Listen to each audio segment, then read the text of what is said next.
Alright guys, TacticalRab back again today. Hope you're all doing well and enjoying your day so far. Welcome back to Valorant News and Lows to dive into today. Some major roster updates on many fronts, but mainly 100 Thieves confirming their roster going into VCT 2022. Very much intrigued to your thoughts in the comment section below. If you enjoyed the video, hitting the like button is the best thing you can do. To help this channel reach new people, please do subscribe as well if you have not yet already. Loads of new subs yesterday. Thank you very much for joining the crew. First of all, this from George Getters, very interesting. We knew there was some drama going on with Rise Nation quite a while ago. There were, the players seemed to be quite frustrated, locked in their contracts, this type of stuff. Now, apparently FaZe approached the team to get 4 players outside of Shanks to join babybay at FaZe, but a deal wasn't met because they didn't want to leave Shanks behind effectively. So apparently another organization is going to come through, as yet unknown, to pick up these guys off Rise. So interesting, like Rise Nation, not the organization with the biggest money in the world, but of course they did a great job putting this roster together and the improvements they made at the end of last year.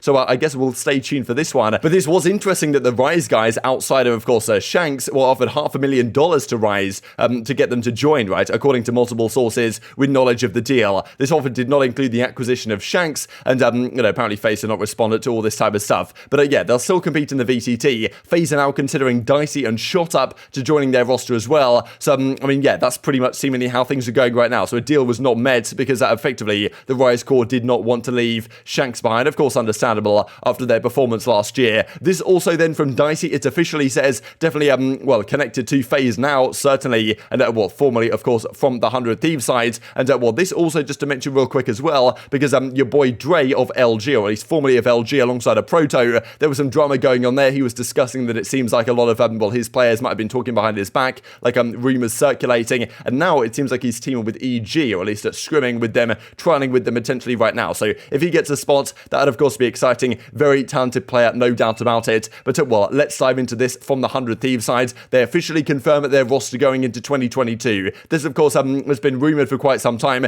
There was a lot of talk as to what could happen here. People are saying, yeah, is Tarek coming in, like what's going on? But well, as pretty much expected, Nitro goes back to CSGO on Liquid. Asuna, Hiko and Ethan are saying they needed 2 more. Eccles, a British player, is coming in from the UK side, and that's frankly really exciting. Obviously, I'm from the UK myself, and in Counter-Strike, like the UK scene has been pretty much a shambolic for many a year. And well, in Valorant, seems like, well, finally some of these guys getting, well, the credit I guess they deserve, and it's going to be really interesting to see how he does on North American soil, like IGLing these guys, of course. Here he is right here, some highlight moments. And well, the 5th player is going to be babybay, formerly of FaZe. So he was one of the players where when FaZe initially dropped him, it was a bit of a surprise. People thought, okay, wow, this guy could be a really fantastic Sentinel. I imagine that's the role he's going to run here on this team. And well, definitely a lot of potential, I think, in this squad. They've got the core they used to have, and of course, they got rid of their coach. Steel is now out of there. Nitro is now out of there. Boy's no longer on the team either. And a pretty significant rebuild. The NA, of course, well, the VCT begins on the 27th of January. We'll talk about that here in a few minutes' time, because still some questions being raised on exactly how that's going to happen and what's going on there. But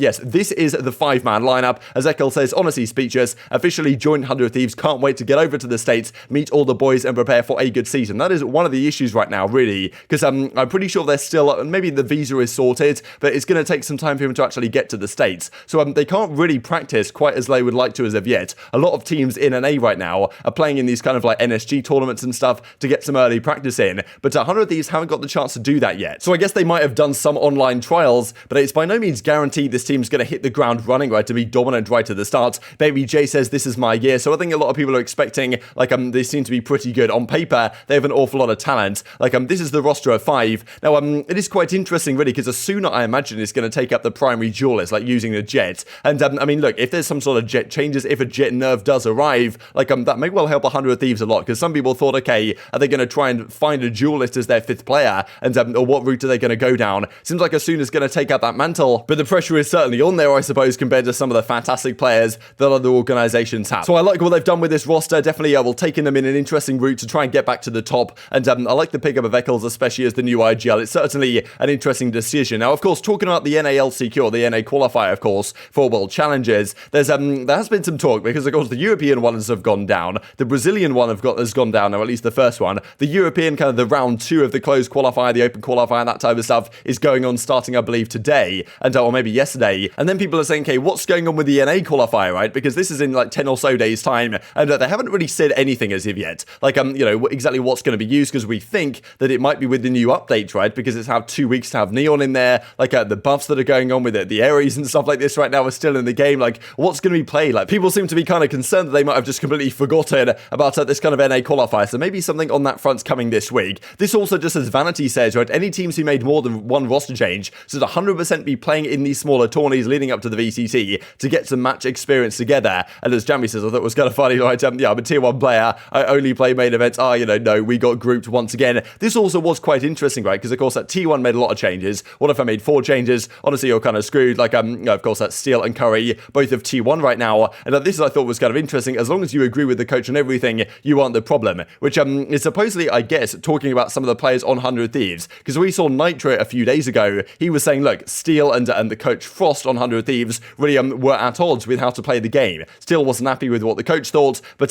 seemingly the rest of the guys kind of sided with the coach more than Steel, because Steel obviously got kicked before the coach did. So maybe Steel's kind of talking to some of those 100 Thieves guys saying, look, you just agreed with the coach and therefore didn't get dropped because you weren't kind of willing to maybe go against that, which I guess you could theorize what players he might be talking about right there. We'll talk more about these kind of tournaments, these smaller tourneys in a couple of seconds. This firstly, a big one, of course, in the closed qualifier in the Brazilian side, Ninjas in Pajamas qualify. The other team that qualified actually took down MIBR in the qualification match. That's the team now with Sasion, of course, formerly of Team Vikings, I believe, at least the champions. Some really interesting, these are the teams that qualify out of that region. And this also, just to mention, because I thought it was kind of incredible, agent pick rates across European, CIS, and Turkish qualifiers. Stage 1 challenges 1 done, all this type of stuff. So Jet, of course, Sova, Astra, no real surprise at the top of the list. This I thought was quite interesting to look at, really, just, initiators, duelist, all this type of good stuff. Because, if you look at Sentinel, Chamber is already starting to get some action right here, despite players not being particularly used to him. Like, you can add up Phoenix, Brimstone, and Omen, and Chamber's getting more use than all of those combined. So that's kind of interesting to see. Also, you will notice from this tweet that someone picked Yoru. Not sure what's going on there, but someone did. So congratulations, I guess.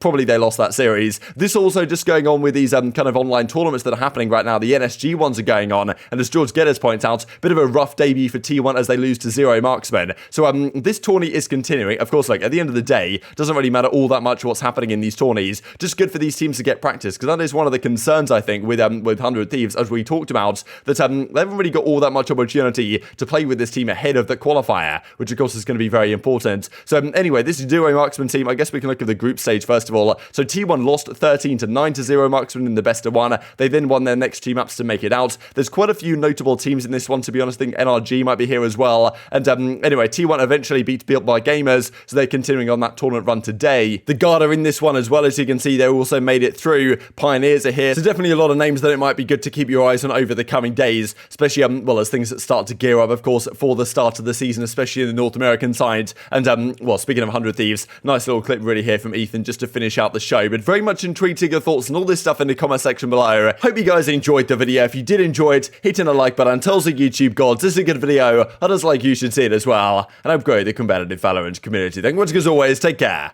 And I will see you next time.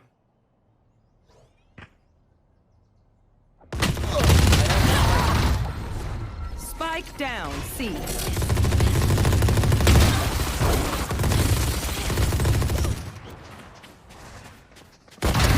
Oops.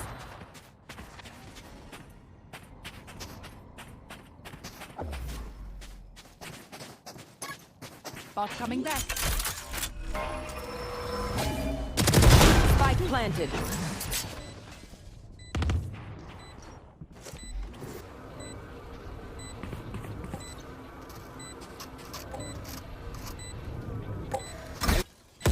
Last player standing.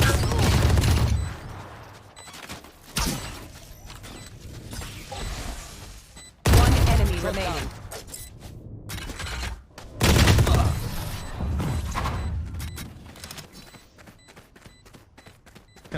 Under hookah. Last standing. They give it to you, actually. 2 still there. 3 gone. One enemy remaining. Now 4. What? He's off. Yeah, he's off. He does have a TP for you. I Yeah. feel so Well played.